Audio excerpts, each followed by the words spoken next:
అసలు నిజంగా అబ్బా ఏమన్నాయా ఏమోదినరా అనిపిస్తుంది శ్రీరామాయణం చదివితే. అంత మాధుర్యం వాళ్ళ ప్రేమ, అబ్బా ఏమి ప్రేమో ఆ అన్నదమ్ములది. అరణ్యవాసం చేయడానికి వెళ్ళి రామచంద్రమూర్తి కూర్చున్నారు. గుహుడు వచ్చి ఆయనకి ఏదో తినడానికి కాసిన పళ్ళు అవి పట్టుకొచ్చి ఆకులో పెట్టాడు తినమని. పెడితే మహానుభావుడు రామచంద్రమూర్తి ఆచమనం చేసి అన్నాడు, నా తండ్రి నేను ఇవాళ అరణ్యవాసానికి వెళ్ళిపోయానన్న దిగులుతో ఏమీ తిని ఉండడు. ఎంత ఏడిచాడో, ఏడిచి ఏడిచి ఏడిచి ఎన్నో మాటలు స్పృహ తప్పిపోయి ఉంటాడు. నా తల్లి కౌసల్యామాత గుండె బద్దలైపోయి ఉంటుంది. అసలు ఉందో లేదు. అయోధ్య పట్టణం అంతా చీకటితో ఉంటుంది. ఎక్కడ ఏమీ ఉత్సవాలు ఉండవు. నేను వెళ్ళిపోయానని మా అమ్మ నాన్న అంత బెంగ పెట్టుకుని ఉంటారు. నాకు అది జ్ఞాపకం వస్తే తినబుద్ధి ఇట్లేదు. అందుకని ఆచమనం చేస్తాను చాలని ఆచమనం చేసి పడుకున్నాడు. దేని మీద? కాసిని గడ్డి పరకలు తీసుకొచ్చి గుహుడు అక్కడ వేసి రామా పడుకోండి అన్నాడు. రామచంద్రమూర్తి ధర్మం అంటే ధర్మం. ఆ గడ్డి పరకల మీద తన చేతిని తాను తలగడగా పెట్టుకున్నాడు. లక్ష్మణస్వామి అలోమని ఏడిచాడు. దేనికో తెలుసా అండి?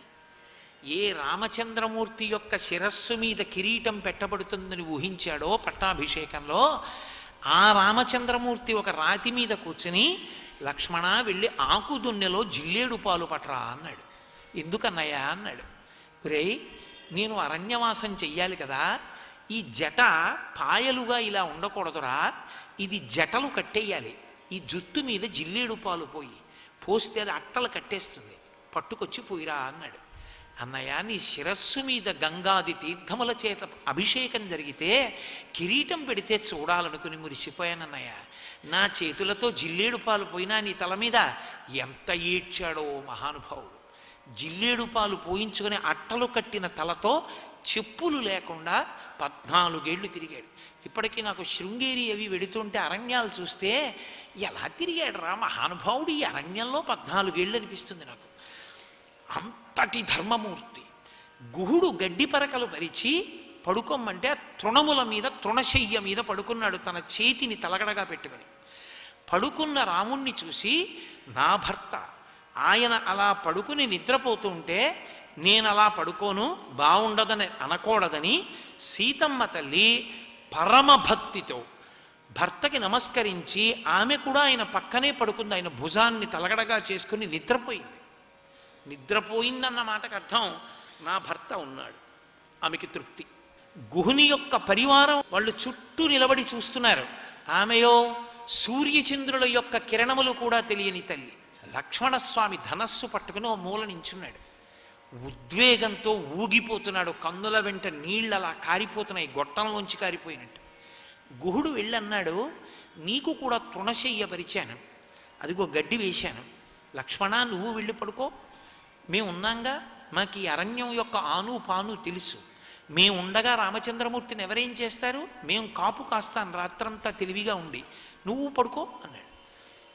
వెంటనే లక్ష్మణుడు అన్నాడు, కథం దాశరథో భూమౌ శయనే సహసీతయా శక్త్యా నిద్రామయా లుబ్ధుం జీవితం వా సుఖానివా. ఏమిటయా పడుకో పడుకో పడుకో పడుకో అంటావు, ఏం పడుకోను? మహానుభావుడైనటువంటి రామచంద్రమూర్తి మా నాన్నగారు పిల్లలు లేక లేక లేక లేక అశ్వమేధయాగం చేసి పుత్రకామేష్టి చేస్తే పుట్టినటువంటి వాడు, పరమధర్మాత్ముడు, పుంసాం మోహన రూపాయ పుణ్యశ్లోకాయ మంగళం. అటువంటి వాడు మా వదిన సీతమ్మతో కలిసి తృణశయ్య మీద పడుకున్నాడు. మా వదిన బంగారు తల్లి, జనక మహారాజు గారి పెద్ద కూతురు, దశరథ మహారాజు గారి పెద్ద కోడలు, రామచంద్రమూర్తి ఇల్లాలు, లక్ష్మణ భరత శత్రుఘ్నులకు వదిన గారు.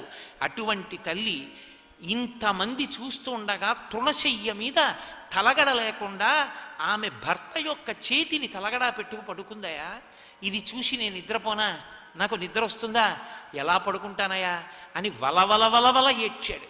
ఆ రాత్రంతా నిద్రపోలా, ఏడుస్తూనే ఉన్నాడు. అన్న కష్టానికి అంత వగచాడు మహానుభావుడు.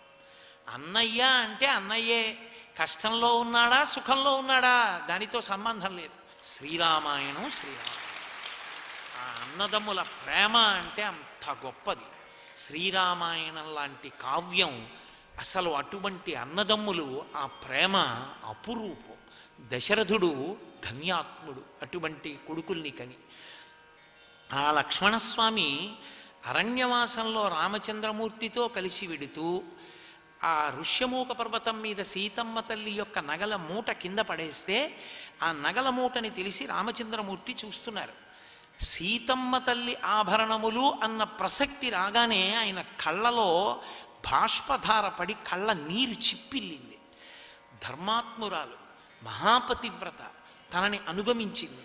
వద్దు వద్దు అన్నా మీరు లేని అయోధ్య నాకు అరణ్యం, మీ తోడిదే నాకు అయోధ్య అని అనుగమించి వచ్చింది.